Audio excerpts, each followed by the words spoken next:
Hello, hello. Hi. We're gonna start very soon.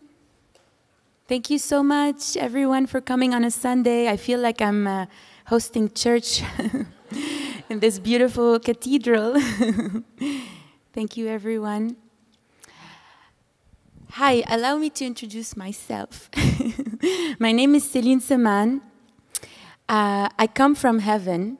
I am a native of the cradle of civilization, the Levant, Middle East, North Africa, modern-day Lebanon, that struggles with post-war infrastructure problems, plastic and pollution delivered to its doors by nearby countries, and a polluted sea hazardous for people to bathe. I come from the necessity to embrace ancient wisdom related to sustainable living in order to survive a post-colonial era. That's where I come from. And the library, the Library Study Hall is an education initiative I am leading with my company, The Library, in collaboration with MIT Media Lab, where I curate speakers that have the power to really make a positive change in the industry. With our collaborators, MIT Media Lab and G-Star Raw, collaboration really becomes an important tool, and it begins with the programming and hopefully trickles down and grows into affecting production, sourcing, and closing the loop in the industry to avoid and intercept waste and excess. Our supply chains and each of the most used materials in fashion expose the obvious. Colonialism is a continuing economic reality. Exploitation of cheap labor, modern-day slavery, and extreme poverty are the result of a colonial system that continues to benefit from its colonies. Post-colonial countries may have their independence, but their economic health is tied with the large Western corporations that employ and maintain them at poverty. Competing for work in a vulnerable and unstable local political climate. Access to health, education, and resources are basic human rights that so many people around the world are denied when living deep in Western supply chains. But this is a joyful event. We're going to look at the problem for sure, but we are going to also look at many, many solutions. I want to say a big, big, big thank you to MIT Media Lab for allowing us to do all of this, for empowering us to be here on stage. Thank you to my team at MIT. Thank you to G-Star Raw for trusting us in this beautiful event and what we put together. And thank you to Ace Hotel for this amazing venue. But this event is really not just the three of us. It's powered by Fairtrade USA, Fashion Revolution USA, Eileen Fisher, G-Star Raw, of course, Sorti, Chronicled, I had a little typo here, Chronicled, and Better Kinds and Remode. But it is really, really a labor of love. Putting these events together requires so much patience and love and hard work, and it really is something we worked really hard for you, so I hope you really enjoy it. We are streaming live, so please share this link far and wide to your audience, to your communities. The library.eco is the homepage of the library, and so the live stream will be right there. So if you are sharing, definitely include all of our partners and collaborators and hashtag the Library Study Hall, because the content that we are creating here, we want to make it as accessible as possible to everyone. And so when you hashtag the Library Study Hall, then we can archive all the content under one hashtag. This conference is about denim and circularity. We're going to touch a lot about, human rights, sustainability at large, and a global perspective. But because today denim is everywhere, really, like I work in refugee camps and kids are wearing denim, and then I also work in New York and I go to Fashion Week and everyone's wearing denim and we see denim down the runway. Denim is such a universal material that has so many problems, yet so many cool solutions also can be explored around it. But like I mentioned, our perspective is from a global perspective. We really approach the problem from overview angle for us to be able to look at solutions from different industries and different angles. I'm so proud and so honored to have all of these beautiful speakers today with me, sharing their knowledge, sharing their wisdom. It's so exciting. In your little gift bags or on your seats, you should have the program. Please follow along if you want to know where we're at, if you get lost. But this is also to showcase that we are so proud to be a part of and to support the global, the Sustainable Development Goals from the United Nations. All of the work that we are doing is contributing to the United Nations Sustainable Development Goals. For those of you who don't know what they are 17 goals that by 2030 are going to be just common knowledge for everyone and imposed on all the industry. And it's just common sense, basically. I am so excited to introduce LaDonna Brave Bull Allard, and I will read her little introduction. You will bear with me here for a little second. So we are going to start with water is life. Water because, you know, making denim requires thousands of liters of water to make just one pair. And that doesn't even account for the washing that goes into the indigo afterwards to set it in. LaDonna Brave Bull Allard is a Lakota historian and activist. In April 2016, she was one of the founders of the resistance camp of the Dakota Access Pipeline protests, aimed at halting the Dakota Access Pipeline near the Standing Rock Indian Reservation in North Dakota. It's not an exaggeration or flattery or romanticism to say that women built the Standing Rock movement and will sustain it through whatever fight is yet to come. Women have comprised the majority of the water protectors, the term coined by another organizer, Dallas Goldtooth. LaDonna is an enrolled member of the Standing Rock CU and owns the land that Sacred Stone Camp rests on, one of the water protector's largest encampments. LaDonna's family has been in North Dakota since the 1800s, and she's been a driving force in the Standing Rock campaign. We are honored to have her at Study Hall to give a history lesson about water is life. Please help me welcome LaDonna Brave Bull Allard.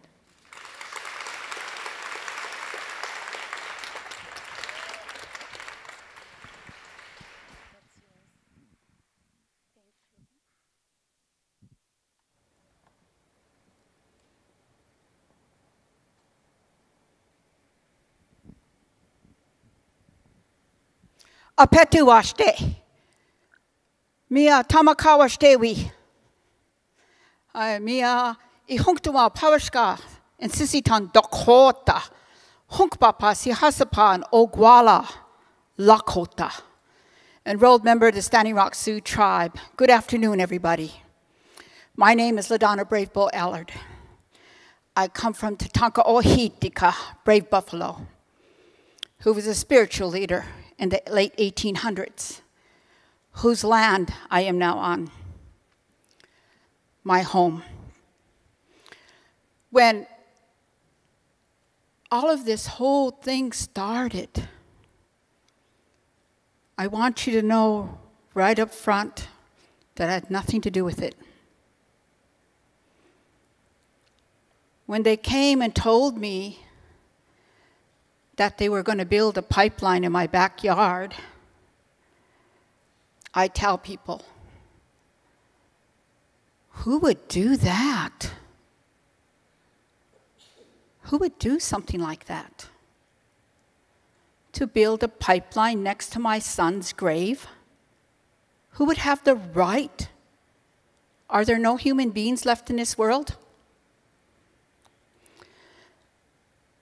So, when this whole thing started, I need you to understand, none of it had to do with me. It all had to do with the young people who stood up.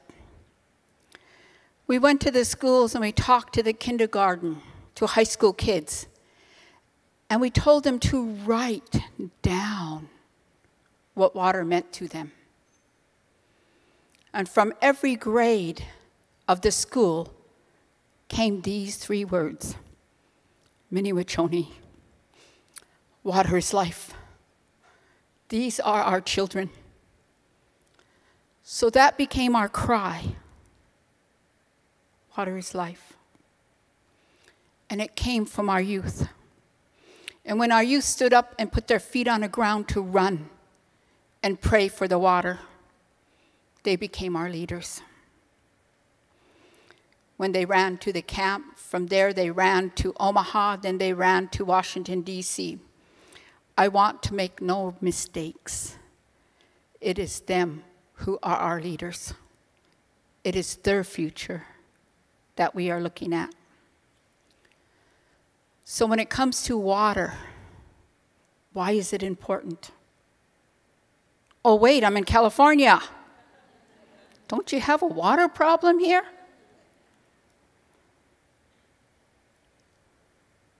I don't know much, but this is what I do know. That water is life. Water is female. Through water, we bring children into this world. Through water, we clothe our children. We raise them. We bring food through water. Through everything that lives is water. The trees that grow, the plants, the minerals, the animals, everything relies on water. Water is life. It is plain and simple. Without water, we die. And so I don't know why the whole world is not standing up now as you guys are in trouble. I don't know why California is not in an uproar. I heard a rumor here. I heard they're going to ration water and make you guys decide whether you wash clothes or take a shower. Now, is that creepy? Are you rising up yet? Are you standing yet? Oh, wait. I heard that half your state is burning. Are you rising up yet? Are you standing? Water is life. You have the great ability to be on the shores of the most beautiful ocean. You can see it. Can you hear the waves that they're splashing against the shore? Such beauty. And that day when you're feeling just a little bit bad and things are not going right, you can go down there and you can hear those waves and it soothes you. It brings you into this calmness. It brings you back to the earth. Isn't that something to protect? That amazing ability that you get to see every day, the water. And as the water comes down out of the mountains, it's clean and clear. Oh, wait, you guys don't get that far. Your herbicides, your insecticides, your pesticides have now turned the water into something strange. I am terrified because nobody's exempt. No industry is exempt. The beautiful fashion industry is not exempt. You are all responsible for the water. I was talking to a lady earlier, and I said, you know, in my culture, we go 4 days without food and water to remind us every year how precious that water is. How on that 3rd day when your body is shutting down and you can no longer do anything but think about that water, to taste that water, to just wish for that water, to dream about that water. And that 4th day, they put that little bit of water on your tongue and you are so thankful. How many of you understand that? It's more than just turning on the tap. Water is life. One of the things that I find traveling all over the world now is we forgot the original instructions. Each indigenous people, and everybody's indigenous to this world, each indigenous people were given an original instruction on how to live with this earth, how to commune, how to provide our clothing, how to provide our food with respect to this earth. And I truly believe we can do that. I learned a lot in the last 2 years, and I'm still learning every day. But one of the things, you know, I had grandiose ideas when I was younger. I thought, oh my God, human beings must be the parasites on the land. If we eliminate the human beings, our earth would be fine. What I learned is not true. We had these great camps. 100,000 people came through, 15,000 people on the ground. We had every country in the world, every indigenous people standing. And when you have that many people on virgin territory, it's like, oh, what's going to happen to the land? I can tell you what happened to the land because I lived there. In June, I went down, and for the first time in years, I seen every type of flower blooming. I seen every type of medicine growing. I see sage, field of sage everywhere. And I thought, oh my God, humans are not parasites. Humans have a right to live here too. We just have to learn that respect. We can bring the earth back. We can bring it back to its original intent. We can do this if we live with respect. We can do this if we respect the first medicine, water. I know that I come from a different world and a different culture. I know that when I leave my home, the only thing that I see are these buffalo running around in the field and some deer, and I see eagles and hawks and birds. I see more animals than people, because we don't have a lot of people.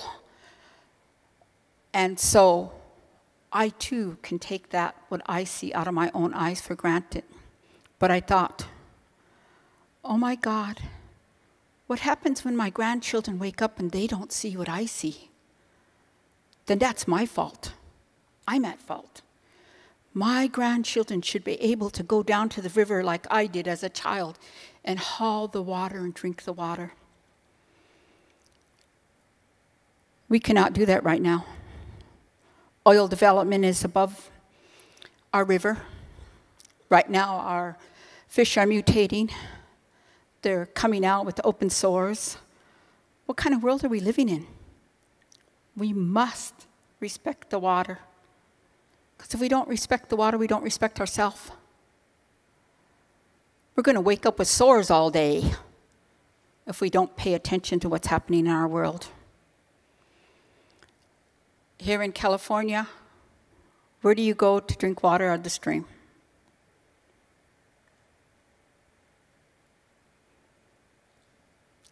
If they still exist, there's very few of them. But wait, we're down to less than 5% of the whole world. We have 22% of still virgin territory in the world left. And all of that is in indigenous countries. And they're coming after every bit of that. When they take the last bit of the land, how will we live? I truly believe that our beautiful world has enough resources for everybody. We can provide for everybody. We waste so much in this country that we can live better. We can live with respect. As I was sitting here for the last 2 days, because I got here yesterday, I've been quietly listening to people. And I see some amazing, inventive people out here who are trying to come up with new ideas and how to develop fashion industry, how to develop cloth, how to take care of disposable waste, how to recycle. These are all really good things. But we're already at the point where we can't talk about it anymore. We must do it. And our vision, our way, we have less than 5 years left. That to me scares the hell out of me. You see what's happening in our oceans? You see the amazing earthquakes and tornadoes and hurricanes and fires and droughts and floods. They're quadrupling. Why? Because we are not respecting the earth. We have to stop taking. I had a woman say, well, what do we do? It's so overwhelming. I said, well, pick up a trash bag, pick up trash. Start simple. Everybody's responsible. I pick up trash wherever I go because I know that one little act can change the world. And if that one little act became an act of everybody, we have already changed everything. So as we go through our lives and we keep that simple message, water is life, water is life, we can change everything. For me, if you're female, then you should be standing up for the water because you are water. If you're female, you should have already stood up. If you're female and you're too comfortable, you're in the wrong because you're not standing up. We are at the point now that we have to make a difference. Can we make a difference? Oh, yes, we can. One thing that I know, and I don't know much, is I come from a very long line of big mouth women. My grandma, my mom, myself, we're all big mouth women. And I raised my daughter and my granddaughter to be big mouth. Use it. So we just came back from Portugal. They told us that the Prime Minister of Portugal has now issued a resolution to allow fracking and offshore drilling. If you know anything about Portugal, they are one of the first countries that can go totally green. And so we went, we offered our help. We did an action there. And the Prime Minister of Portugal rescinded his resolution to allow fracking and offshore drilling in Portugal.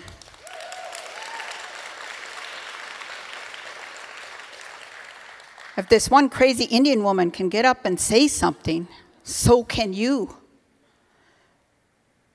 I don't even know why anybody listens. But I believe everybody has a voice. We just got to use it. I was trying to explain about empowerment. What does that mean? And the only thing I know is my culture and my way of life. And so we have these directions that we prayed for. And we have what we call the seventh direction.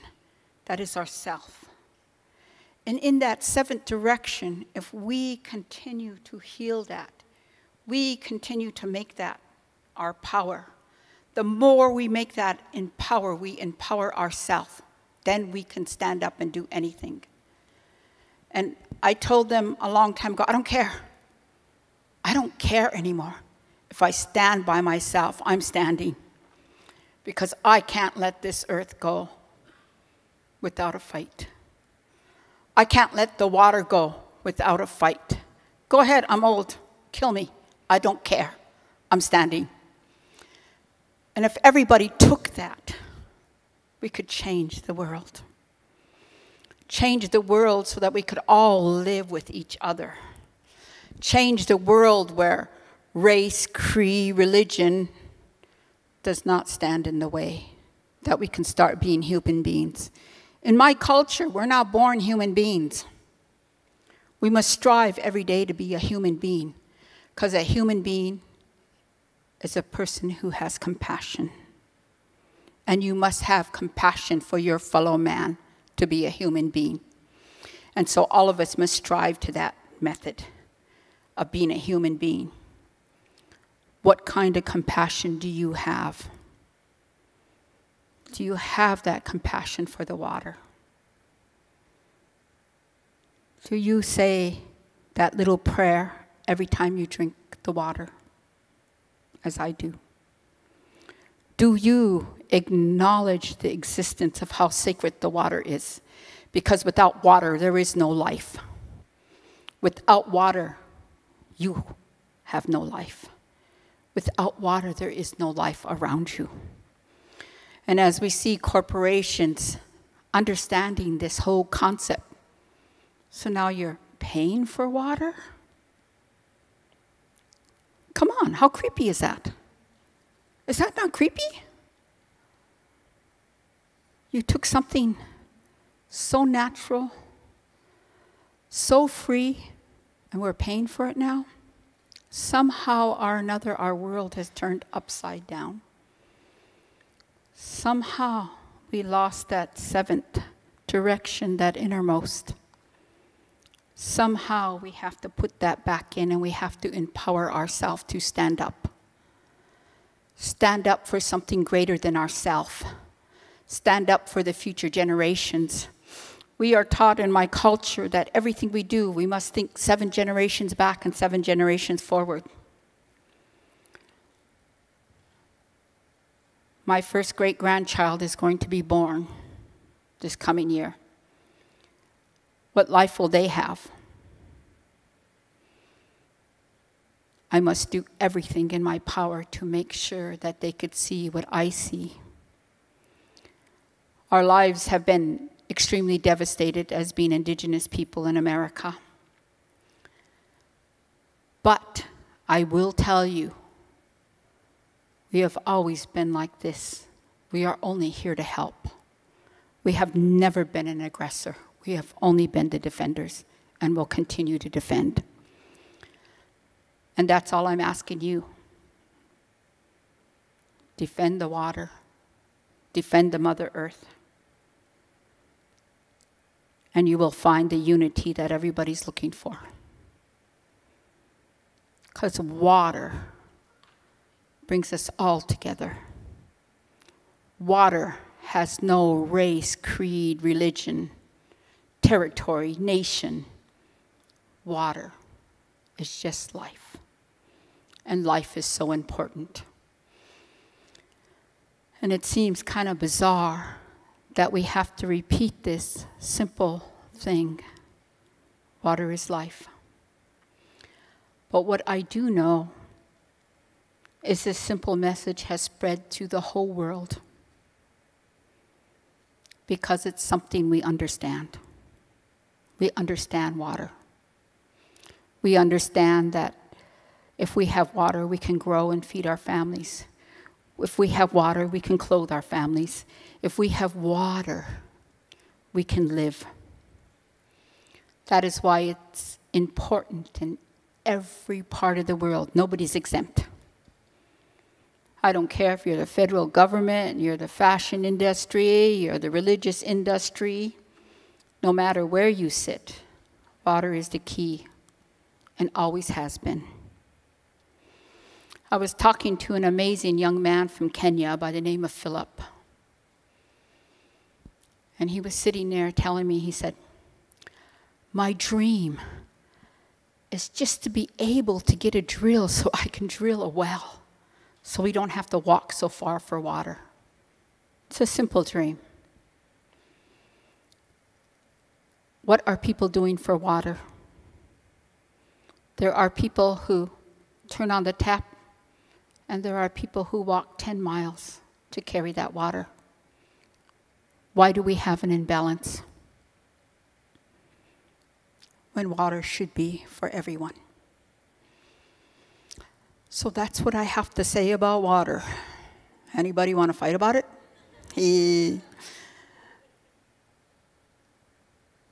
If you really think about it, nobody's exempt.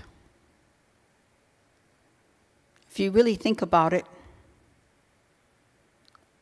everybody enjoys that amazing cup of coffee or that cup of tea every morning. Everybody enjoys that cup of water.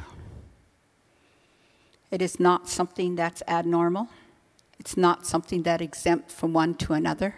If you're human, if you have life, you have water. That's it. There's nothing else. So, like I said, I got a big mouth, but I could probably talk for hours and hours and hours. So So I'm just going to say that much. Right now, in the current things that we are doing, we are developing green energy using solar, thermal, and wind power. Not the wind towers, those are environmental disasters. Small wind towers to produce energy. We are looking at different ways to make solar panels that are more energy efficient. We are working with our youth because one of the things I learned through this whole thing is who controls the media. Who controls the story controls the world. And so we must control our own media. We must control our own words. And so we have our own media crew, and we are teaching the young people to tell their own story, to produce their own videos, because it's their story that is the future. And we are designing earth-friendly houses so that we can teach people how to live on the world again. So we're still going forward, we're still moving, and I am still fighting a pipeline. This coming, I think in the next 2 weeks, we will hear our court decision as to whether we won finally from Dakota Access Pipeline. It will be a small victory because Dakota Access does not follow the law. We understand that. We understood that when we stood up. Now there are camps all over Canada, America, Mexico, Nicaragua, El Salvador, Colombia, Brazil, Bolivia, Chile, Argentina, Kenya, Cameroon, Palestine, Israel, India. Can't remember all the countries that are. Oh, Norway, Sweden, and Switzerland, the Samis. People are standing up everywhere now. And I'm asking if you have time to stand with them. Because this is no longer this little thing or this little thing. This is now global, to save the water and to save the world. And we can do it. We can do it. And I understand big money. And I understand corporations. And I understand economics and resources. That is why we went to every bank in the world that funds fossil fuel. We are only at $64 billion that we've divested so far, and we'll continue our divestment movement. And I am so thankful that Los Angeles divested. New York divested. Houston divested. San Francisco divested.